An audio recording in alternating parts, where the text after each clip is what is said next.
The Silicon Toll Booth. Apple just turned its privacy narrative into a mandatory recurring expense for every high-end developer on the App Store.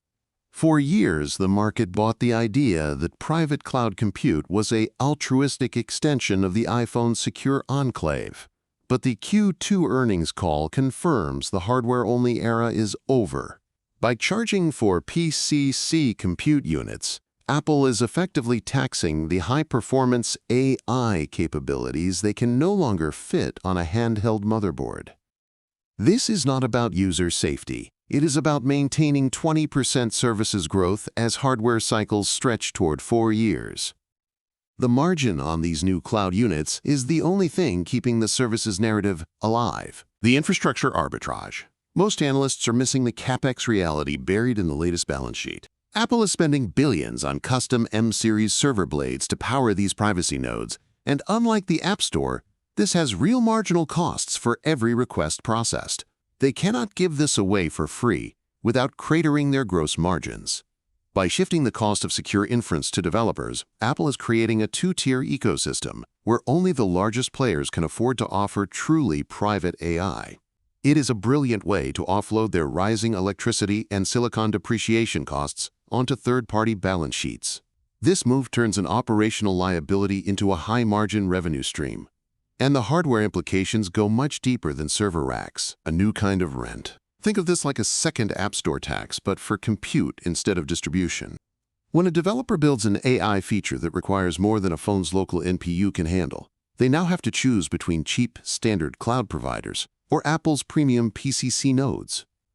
If they choose the cheaper route, they lose the privacy branding and potentially access to Core OS integrations. If they choose Apple, they pay a premium that is significantly higher than the equivalent compute on AWS or Azure. It is a classic lock-in strategy, masked as a security requirement. Apple is essentially selling back the privacy they marketed as a fundamental right. But the developer backlash is already showing up in the beta cycle metrics. The regulatory shield. Apple is using privacy as a moated fortress against antitrust regulators. By framing these compute fees as necessary for maintaining a secure end-to-end environment, they are making it legally difficult for the Department of Justice to argue for interoperability. They are betting that regulators will be too afraid of a security breach to force Apple to open PCC to third-party server providers.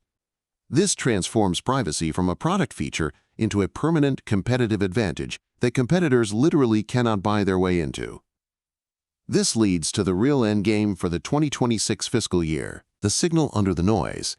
The pivot to charging for private cloud compute signals that Apple has finally accepted it is a cloud company that happens to sell glass and aluminum. By linking the high-margin services business to the actual compute power of the AI era, they have solved the problem of stalling iPhone innovation.